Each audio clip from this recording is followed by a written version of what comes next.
All right, so before I can do any fuel cell work, I'm gonna move this boat onto that trailer and that jet ski onto this trailer.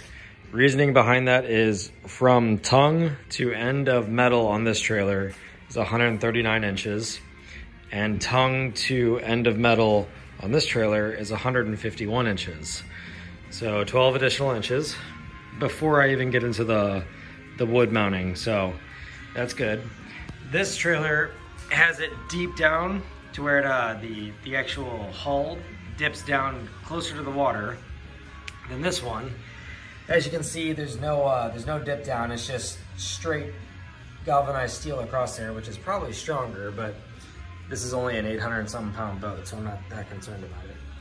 These tires on this trailer are 4.8 inch, and the tires on this trailer are 5.3 inch wide on some sweet 12s. So yeah, I'm gonna move or play some awesome garage Tetris, getting these two things finagled around, and then yeah. Oh, and I forgot the most important part as to why I'm doing this whole switcheroo. From outside of tire there to outside of tire there is 56 inches. From outside of tire here to outside of tire there is 62.5 inches. So yeah, it's only 6.5 inches wider, but it should make a good bit of difference. As you can see, the side of the boat is hanging over, and it just it looks silly. So all right, I'll get all the switched around.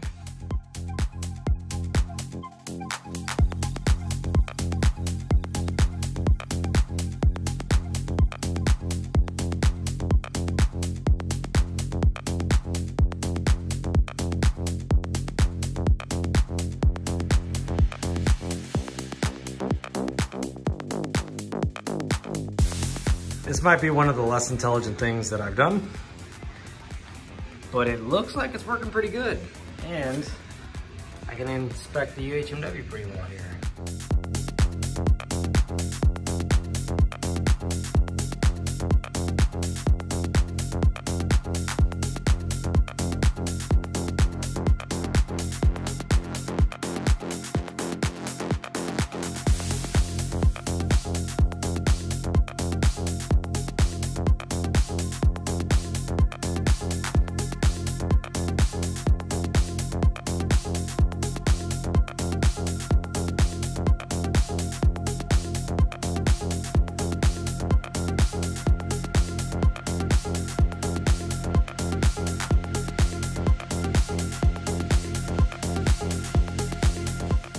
And one additional thing is these axles have 3 leaves.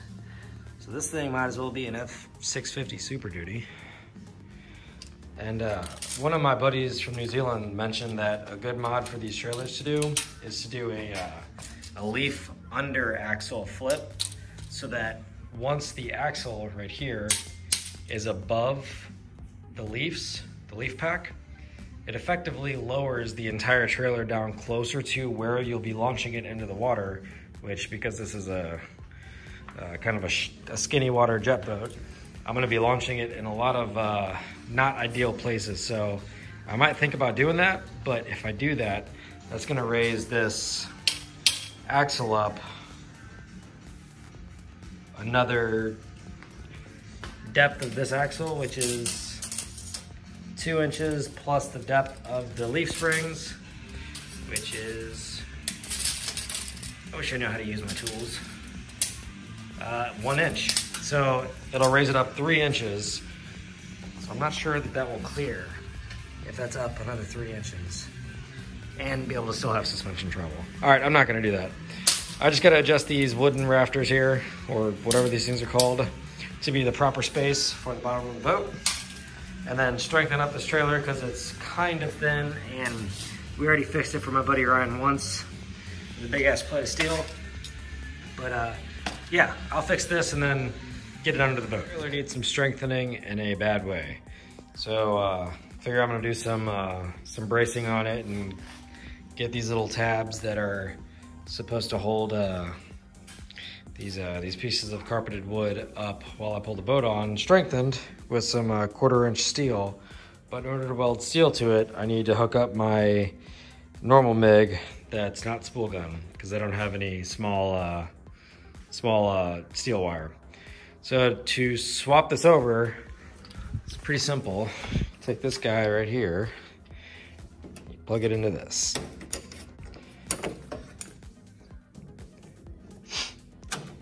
And this is the wire speed control and amperage control for the spool gun. And then plug this guy in. All right, that's tight. I have my steel wire in there. I'm gonna loosen this, let that come up. And I'm gonna feed this into here. So I need to clip this off so that it's actually clean, but this is gonna get fed into these rollers, which are knurled on the inside there so they can actually grip it. And then it's gonna push it into the sleeve, which then pushes it through. And then I just have to take the tip off to allow it to go through, and then I'm set up for steel.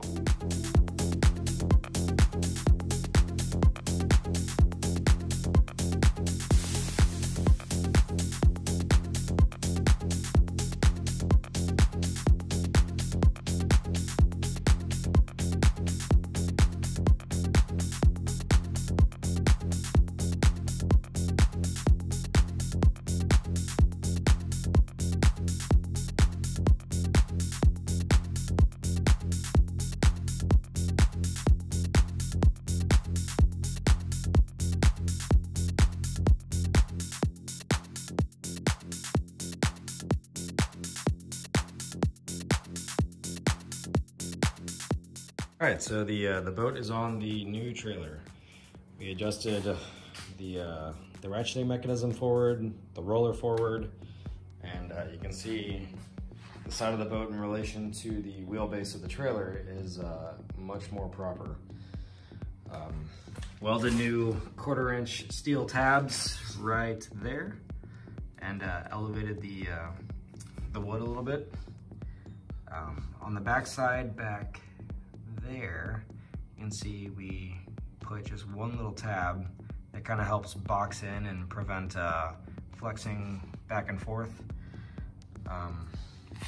Also welded these little hooks here, which I still need to paint and primer that, but just so that the hooks we installed last video can actually get to something and both pull the boat down and forward, so that it's not going to go anywhere.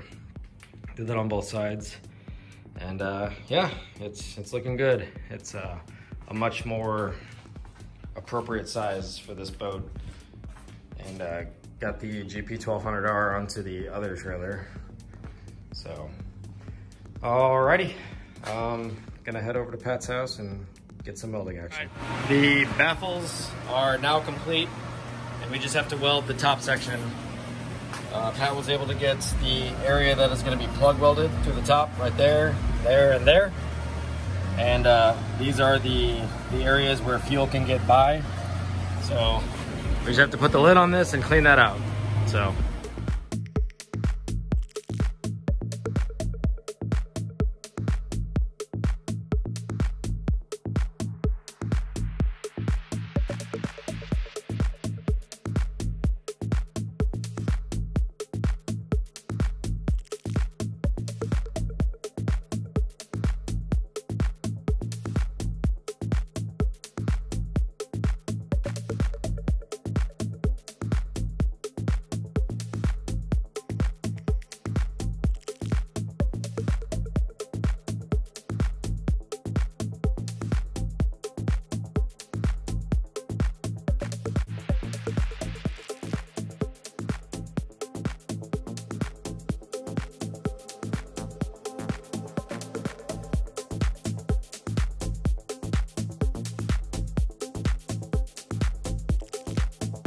All right, in order to get this to fit down in there, we're gonna put the fuel pump on the right-hand side where this black is, build the black box up by 4 inches deep and 4 inches tall, and then put a 2-inch cylinder on the top that Mike is gonna go turn. And then this will slip down in there on this side, on the passenger side, and then on the driver's side, the fuel filler valve will be. On the tail piece. Yes. All All right, Scalera just got this as close to indicated as possible, even though it's schedule 40 pipe and still 20 thou out when indicated. So he's gonna take 50 thousandths off the ID of this schedule 40 poop tube.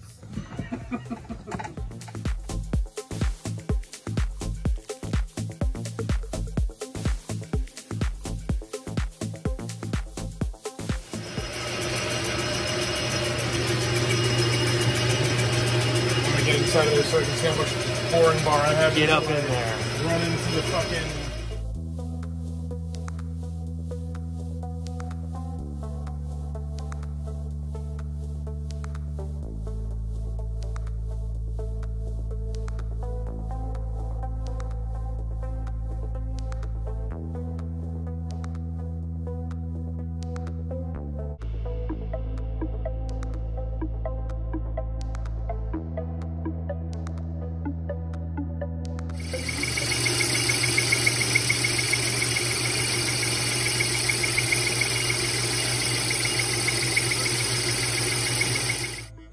Apparently we need to take off some more metal. And it's just a bit too, oh yeah. I mean, that fits. Do you want it looser? You never want it looser, but I want it looser.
So we went to Mike's house. We turned the inside of the Schedule 40 Schedule 40 pipe so that it now fits over all these pieces. And then this is going to be the top side of the fuel pump. And then that will go onto this like so, or like that. Like so. And then it's going to go into that hole right there that I'm pointing at. And the other side of it was a Mike Scalera suggestion to have the fuel filler valve on the driver's side where the fuel tank is on my truck. So Pat's gonna finish all this welding up and then it'll be beautiful. Okay, cut out a plate of aluminum to match the ride plate that my dad cut out at his work. So because this is cast aluminum and the first rock I hit is going to crack it, and then my bucket's going to go like this, and then I'm gonna go ejectocito. I'm gonna fix it right now. Use this. Austin's doing an oil change. He just changed the oil from his diff on accident. Go get some diff oil. All right, enough distractions. I get to use a new tool to cut this aluminum. These 12-inch compound miters are normally 300 bucks. Lowe's was running a promotion for $200, so picked it up because my Harbor Freight special went up in smoke. All right, I'm gonna get little rods here cut off and then welded to the back of the boat here to line up the reverse bucket so that whenever I put the new plate in, I know where to locate the new tabs that I'm gonna build. Probably not the most scientific method, but it will have to work.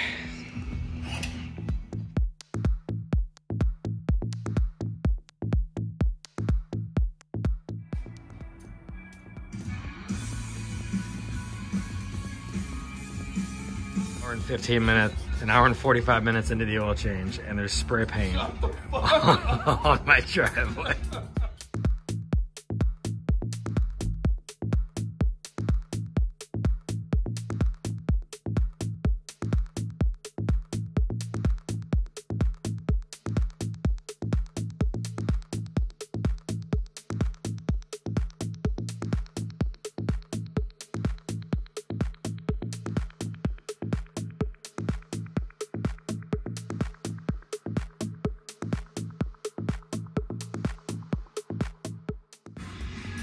All right, so this is what I have so far. Starting to come along. The bottom side looks a whole lot better. I essentially just have to get it affixed like so. And then where those two black dots are where my reverse bucket fulcrums will exist. And those are gonna be made out of 1/4 inch angled aluminum. Disregard the welds on the inside of this plate. Kind of slowly trying to figure it out. And if you're wondering about the asymmetry of this whole piece, the pipes on the back here, albeit negligible, are very, there's a small difference between the height on each side. So to the naked eye, you can't really see it, but a 1/4 inch is all that's needed to make this level or parallel with the swim deck. And you know, that's to be expected, as you know, you heat these things up and they're gonna twist around. So, all right, well, these are gonna be used as the reverse bucket pieces, like so. Things. Yep, like that.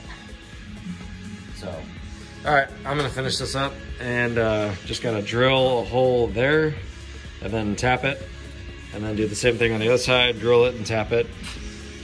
And I should be ready to tack weld a strip here, strip there, and then 2 tacks on the back to the boat. And so that this isn't like a permanently affixed thing, but it's there to provide a little protection and kind of keep me from ripping my pump off in the event I start getting crazy. All right, gonna get this done.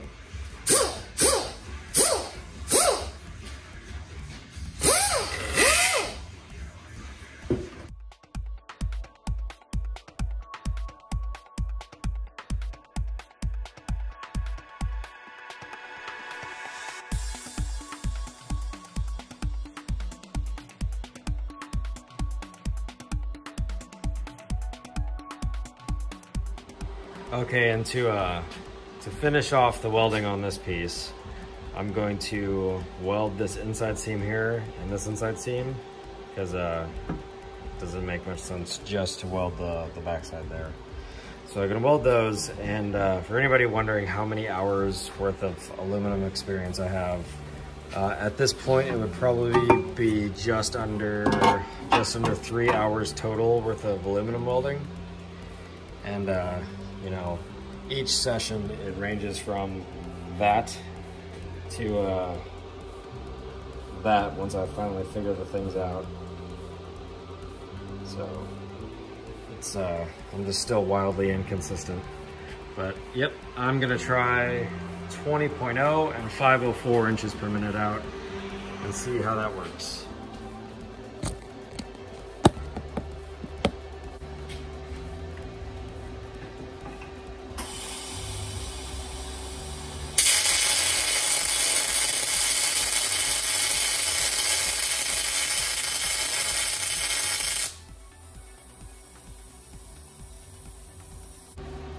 I left to be what looks like a small Caterpillar at 20 volts, 504 inches per minute. So I'm gonna do 496. Because it looks like I was building up a little bit too much, so let's see if this is remotely even close.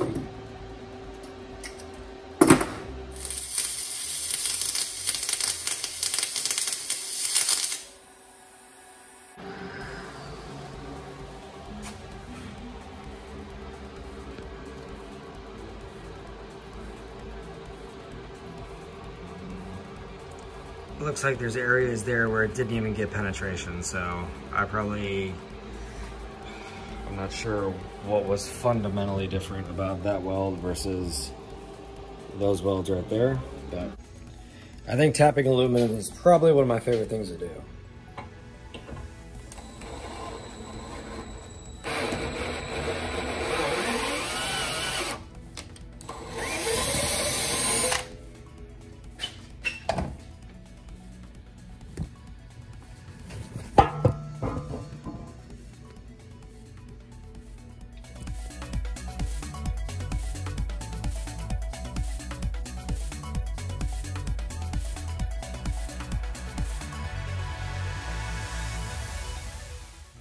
All right, that's looking pretty good.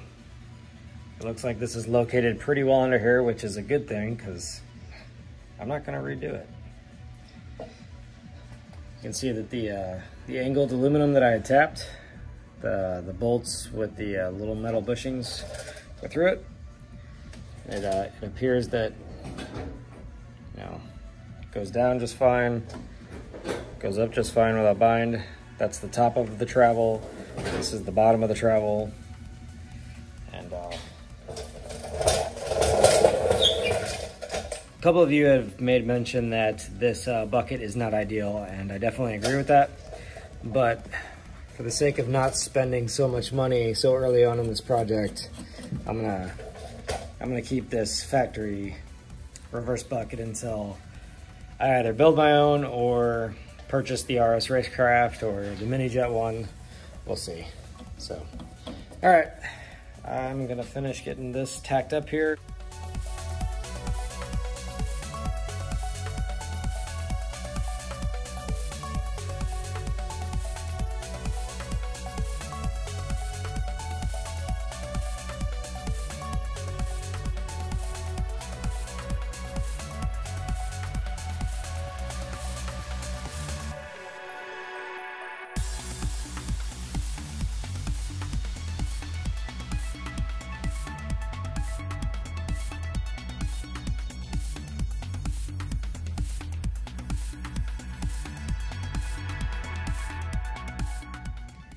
Okay, the reverse bucket bracket and skid plate is now put in place. I just put a few tacks along the back here, as like I said, I don't want the if a large object smashes in the bottom of this, it's gonna pull the two sides in. I'd rather the welds break than pull these two beams in. So I'll only put a few tacks on each side, and of course in the areas that nobody can see is where some of the better looking welds that I've done, which isn't saying much, exist. So, all right, well, I'm gonna put some wicking grade green thread locker on these bolts so that they pretty much never come out.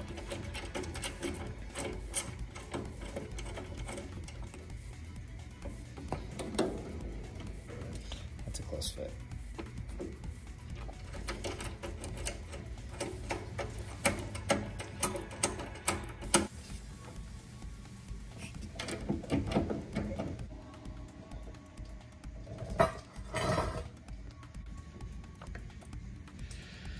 Okay, there should be plenty. Okay, so in this video, we got the trailer moved over. We got a good bit of the fuel cell finished up. We got the little box on the back of the fuel cell with the cylinder that the fuel cell is going to fit into left. That's pretty much it. Got the new skid plate installed that locates the reverse bucket. That works out well. I'll install the UHMW at a later point. And I think that's going to wrap this video up. I am, however, going to end up lowering this trailer in the next video because there's basically a kid's playground amount of space underneath here that I, between the boat and the axle left. So I just need to get that lowered, and yeah, that's about that. So that's gonna sum this one up. In the next video, I'll be finishing the fuel cell and lowering the trailer and mounting the seats onto the fuel cell. All right, that's this.